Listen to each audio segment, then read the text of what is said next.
So this video is going to be a little different from my other videos. I figured I'd take a little break from posting videos about the house and kind of touch on something that happened recently to me that I never thought would happen. I guess nobody ever thinks this would happen to them. But yeah, as you guys can tell by the title of this video, my car was recently stolen and then obviously recovered. And I just kind of wanted to talk about, you know, what I went through, how this could have happened, the steps that were taken to get this vehicle back, and pretty much just the entire story of what's been going on.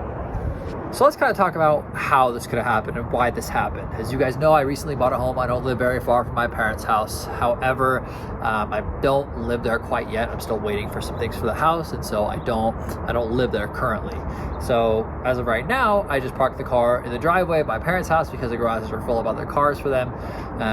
So yeah, the car's left outside every night, and I come home Saturday night like 9:30 and take the key out of the car, walk inside, go to bed, wake up in the morning around like 8:30, walk out, my car's gone. It turns out that there was an extra key in the car that nobody knew about. It was just left there, and I just took one of the keys out. I didn't take both out because I didn't know, and walked inside. So whoever would have stolen the car just broke into the car and started it and left. Really stupid mistake. Whatever, it happens.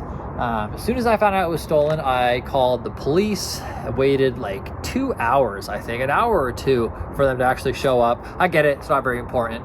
There's nothing that they can do like right away. And so I waited for a while, but then they showed up and I talked to them. I gave them like a full police report, whatever. They gave me a case number. I called my insurance company while I was waiting for the police. I let them know. They marked the car as stolen. And so it was really just being looked for in every database, whatever, traffic lights, whatever it might be. At least that's what they told me. So that was really it. We waited for, I think it was stolen for a total of like 48 hours, something like that. Luckily, I have extra cars to drive. That's not a problem. We weren't like, that wasn't too big of a deal. It was just super sad because like, you know, my car with a lot of my stuff, I had like my golf clubs, like super nice golf clubs in there, as well as just like other personal items that I don't have anymore, that unfortunately they were all stolen out of the car. I'm actually going to show you the inside of the car here in a second, but it was recovered last night. I don't even know what day it is, the 16th. It was recovered last night. I get a call this morning from the police department. They said that they found the car in Salt Lake City, just abandoned. So it was towed. I went to the tow yard, picked it up, and I drove it home. And let's kind of show you guys the inside of this car, because it's kind of gross. It's not like as bad as I thought it would be, but it's pretty gross, and I definitely want to get somebody out to clean it. Let's start with the front door. Now, I drove this car back with gloves on. I put garbage bags over the seats. I had a mask on. I rolled the windows down, cranked the heater, and drove it home because it smells disgusting in here. I just kind of like cigarettes, really, but I don't like the smell of cigarettes. Yeah, it just doesn't smell very good. As you guys can tell, before I like go too deep into this, I keep this car immaculate all the time. It gets vacuumed like 3 times a week. If there's any dirt, it's always clean. It's always wiped up. There's hardly ever any dust in here. It's just very well maintained. It's always clean on the outside. It's just always a clean car. And so just keep that in mind when I'm going through here. You guys can kind of see just like little spots, scratches. I'm assuming that's from where they tried to break in to hit the locks. Let's see. These for some reason are off their tacks. Nothing too bad down here. The seat's like not stained or anything. It's not in too bad a condition. That's going to be really it for like this front side. I think there was somebody's hand warmer right there, as well as a can or a bottle under the seat back here. There's just a bunch of like random little black spots everywhere. I don't know what that's from. There's that. This isn't too dirty. It looks like there's just some residue right there. You guys are kind of going through a lot of this with me as well. There's somebody's hoodie, not my hoodie. Let's see, just a bunch of little dirt in here. Somebody was obviously in the back seats as well. There's a ton of like little dust or sand or whatever it might be. None of that's mine. Luckily, it kind of sad, but luckily as well, I filled up the car the day that it happened. It had a full freaking tank of gas.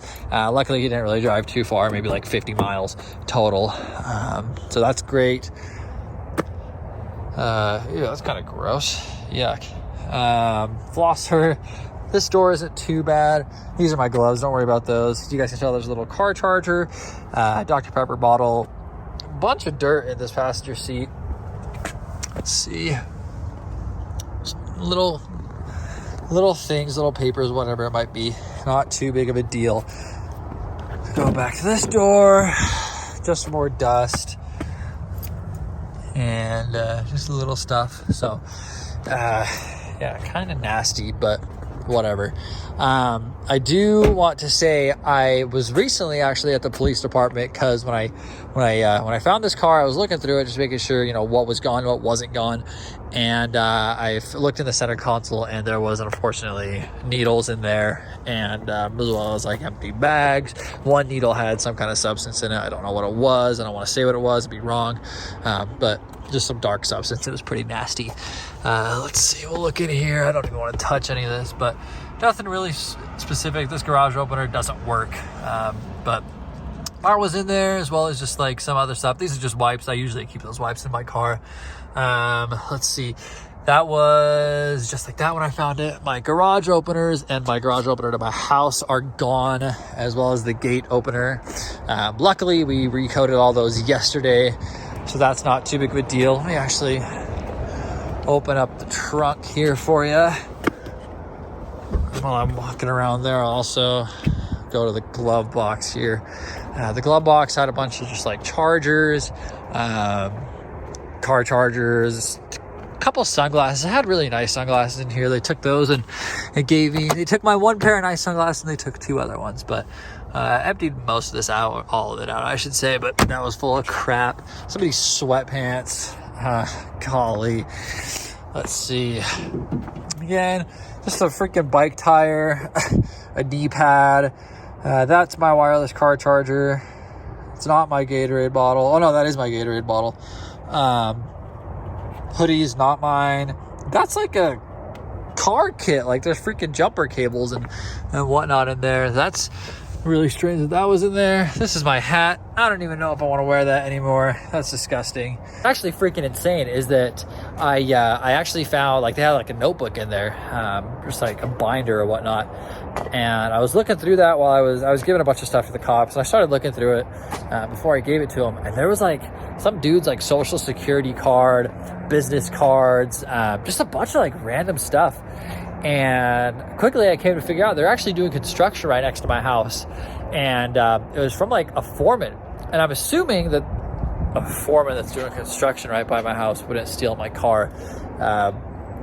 And so I have all that information. I gave that all to the police. They told me that they'd contact him. So that's great. It looks like whoever stole my car also, you know, walked through the neighborhood and grabbed whatever he could.